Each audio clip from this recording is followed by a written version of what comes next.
നാം കേട്ട വാഗ്ദത്തങ്ങൾ ഒരിക്കലും നിറവേറരുത്.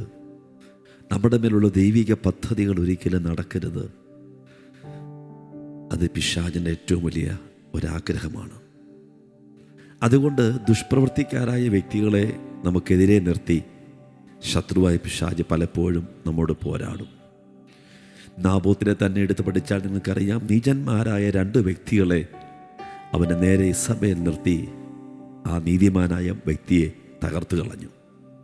എന്നാൽ യേശു കർത്താവിനെ നിങ്ങൾ പഠിച്ചാൽ ദുഷ്പ്രവൃത്തിക്കാരായ 2 വ്യക്തികളുടെ നടുവിൽ യേശുവിനെ ക്രൂശിക്കുമ്പോൾ ശത്രുവായവൻ ചിന്തിച്ചു, ഒരിക്കലും ഇവൻ പുറത്തു വരികയില്ല.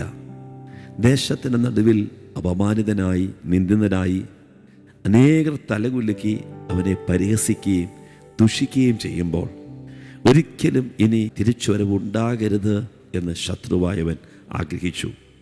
എന്നാൽ പ്രിയപ്പെട്ടവരെ, യേശു കർത്താവിനെക്കുറിച്ച് പിതാവായ ദൈവം നൂറ്റാണ്ടുകൾക്ക് മുമ്പേ പറഞ്ഞ പ്രവചനങ്ങൾ അതിപ്രകാരമായിരുന്നു.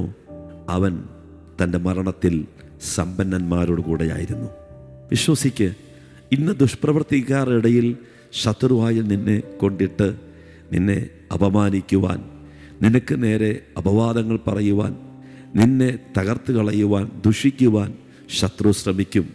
പക്ഷെ ഭാരപ്പെട്ടു പോകരുത്. ദാവീദ് സങ്കീർത്തനം 37 പറയുന്നു, ദുഷ്പ്രവർത്തിക്കാരുടെ നിമിത്തം നീ മുഷിയരുത്.